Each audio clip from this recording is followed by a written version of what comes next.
অনেক দিন ধরেই ভাবছো যে রেকর্ডের ফাউন্ডেশন ইউজ করবে, বাট কোনটা নেবে সেটা বুঝতে পারছো না, তাই তো? তো চলো তোমাদের প্রবলেম সলভ করার জন্য আমি চলে এসেছি। হ্যালো এভরিওয়ান, আমি সোনিয়া।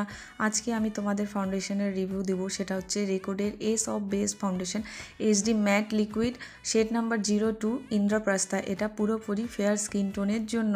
তো চলো অ্যাপ্লাই করে দেখাই এই ফাউন্ডেশনের স্ট্রাকচারটা কেমন। তো সবার প্রথমে আমি আমার হাতে এক পাম্প নিয়ে নেব, দেখা যাক ফাউন্ডেশনটা কিভাবে ব্লেন্ড হয় হাতের মধ্যে। তো সবার প্রথমে আমি ব্রাশ দিয়ে অ্যাপ্লাই করে নেব। ওয়াও, ফাউন্ডেশনটা দেখতেই পাচ্ছো একটা স্ট্রোকেই কিন্তু খুব সুন্দরভাবে ব্লেন্ড হয়ে যাচ্ছে। আর আমি কিন্তু হাতের মধ্যে কোনো রকম ময়শ্চারাইজার বা প্রাইমার অ্যাপ্লাই করিনি। তো দেখো খুব ইজিলি ব্লেন্ড হয়ে গেল। চলো এবার এখন বিউটি ব্লেন্ডার দিয়ে ব্লেন্ড করে দেখাই। দেখো বিউটি ব্লেন্ডার দিয়েও কিন্তু খুব সুন্দরভাবে ব্লেন্ড হয়ে যাচ্ছে। তোমরা কিন্তু ইজিলি এই ফাউন্ডেশন ব্রাইটদের উপরে ইউজ করতে পারো।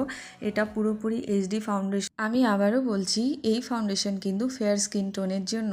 মিডিয়াম স্কিন টোনের জন্য যদি তোমরা রেকর্ডের আরও অন্য ফাউন্ডেশন দেখতে চাও, তাহলে অবশ্যই আমাকে একটা কমেন্ট করে জানিয়ে দিও। আমি আরও এরকম নতুন নতুন ভিডিও দেওয়ার চেষ্টা করব। ভিডিওটি ভালো লাগলে অবশ্যই লাইক করে দিও আর আমার চ্যানেলটি সাবস্ক্রাইব করতে ভুলে নাও। Bye bye.